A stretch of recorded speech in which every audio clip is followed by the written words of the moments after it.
I'm going to show you how to use the Accu-Chek Fastclix finger pricker. With this device, there are no individual lancets to handle or dispose of, making it much easier to use. First, you will need to load your finger pricker. For this, you will need an Accu-Chek Fastclix lancet drum. Each drum contains 6 preloaded lancets. So when you load one drum, you're actually loading 6 lancets.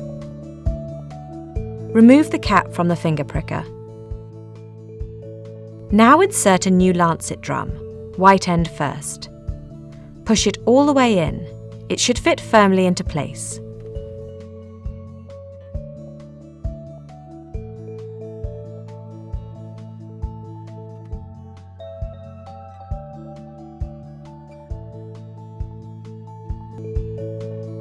Remember, do not remove the lancet drum until you have used all 6 lancets.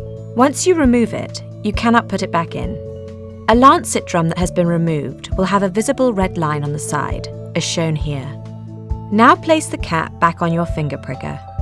The next step is to set the penetration depth to match your individual skin type. By turning the dial on the cap, you can select the depth of the lancet. We recommend that you start with a low depth setting, such as 2. You may need to adjust the depth setting a couple of times until you find the right level for your skin type. The Accu-Chek Fastclix finger pricker works with a one-click action. Simply press the plunger all the way down, like so. This will prick your finger. After each test, you will need to advance to a new lancet. To do this, simply push the white lever back and forth once. The new lancet is now ready to use. You'll notice that the number in the white window has decreased by 1. This tells you the number of lancets that you have remaining. When the number shown is 1, you're using the last lancet. After using it, you'll need to change the lancet drum.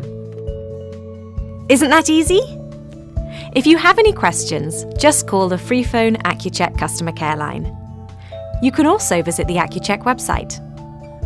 Thanks again for choosing the Accu-Chek Fastclix finger pricker.